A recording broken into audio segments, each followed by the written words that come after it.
एक अशी मुलगी जिने आयुष्यातल्या सगळ्या अडथळ्यांवर मात करत आयुष्यात यशाचं शिखर गाठलं आणि तिच्या ध्येयापर्यंत पोहोचली. स्वतःचा संवाद चित्रकलेच्या माध्यमातून तिने लोकांपर्यंत मांडला. अशी सिंधू कन्या पूजा रुपाजी धुरी. तर आजच्या नवदुर्गाच्या कार्यक्रमामध्ये आपल्यासोबत आहे पूजा. काय सांगशील पूजा, कसं वाटतंय पुण्यात येऊन? पुण्यात आल्यावर तिला येताना काहीच प्रॉब्लेम नव्हता. म्हणजे प्रवास पण चांगला झाला, सोबतची माणसं पण चांगली भेटली, त्यामुळे त्यांना काहीच प्रॉब्लेम नाही. आणि प्रवीण कदम सरांनी कॉल करून आम्हाला प्रत्येक वेळी विचारायचे, कुठे आलात, किती वाजता पोचणार, किती वेळ लागणार, आणायला येतो, रिक्षाने या, तर विचारपूस करून आम्हाला इथे आणून आम्हाला रूम वगैरे दाखवून सगळी सोय केली. आम्ही चांगल्याने प्रवास करून आलो.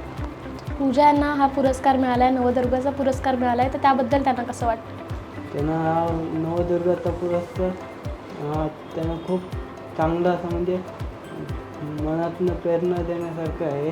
चांगले एकदम म्हणजे त्याच्या अगोदर त्याला सगळीकडे सिंधुदुर्गात मिळाले पुरस्कार, म्हणजे सत्कार वगैरे खूप जणांनी केला.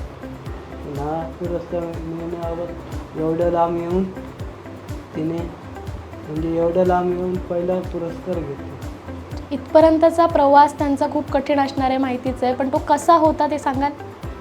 म्हणजे तिची सुरुवातीची असं तिला ऐकायला येत नव्हतं. त्यानंतर ती शिरोड्यामध्ये शाळेमध्ये गेली. म्हणजे तिकडे त्या बाळासाहेब पाटील सरांनी शोध घेऊन वेतऱ्यामध्ये वेंगुर्ला वेतऱ्यामध्ये आले. त्यानंतर ते तिकडे घरी काकी आणि वगैरे होते, आई बाबा काकी, त्यांना भेटून बोलून मग याला घेऊन गेले तिकडे ते शिकवलं. पण त्याच्यात त्यांच्याने याची कला ओळखली. त्यानंतर त्यांच्या तिकडे सांगलीला कला विश्व महाविद्यालय तिकडे ॲडमिशन घेऊन तिला तिकडे 5 वर्षाची DD कोर्समध्ये तिला प्रवेश देऊन शिकवलं. व आता त्यानंतर तिचा महाराष्ट्रात अपंगामध्ये 1 नंबर आहे. इथपर्यंतचा प्रवास तिचा तुम्ही आता सांगितलात, त्यांचा भाऊ म्हणून तुम्हाला काय वाटतंय? मला खूप आनंद होतो, कारण एवढे ते ऐकायला येत नव्हते, ऐकायला येत नाही, पण तिने आपली कला ही आपलं म्हणजे तिला काय सांगायचं आहे, काय ते आपलं करायचं आहे ते ध्येय तिने पूर्ण केलं. हा नवदुर्गाचा पुरस्कार मिळाला आहे, आता ह्यानंतरचं त्यांचं ध्येय काय असणार आहे? तिचं एकच स्वप्न आहे की स्वतःचं पेंटिंग वगैरे करून स्वतः गॅलरी, आर्ट गॅलरी.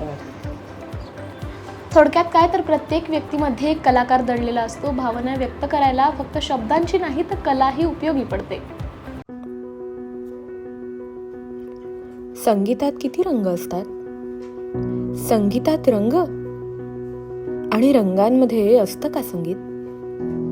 असा प्रश्न का पडावा कोणाला? पडलाय का कोणाला? असेलही.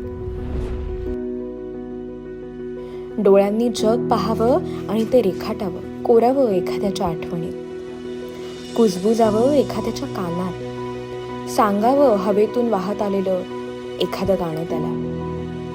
आईची अंगाई ऐकावी, गाईचं हंबरणं, सांगावं वासराला, जा तुझी आई बोलावतेय. माझ्याकडे बघून तुम्हाला प्रश्न का पडावा? कसं सांगत असेल मी मनातलं कोणाला?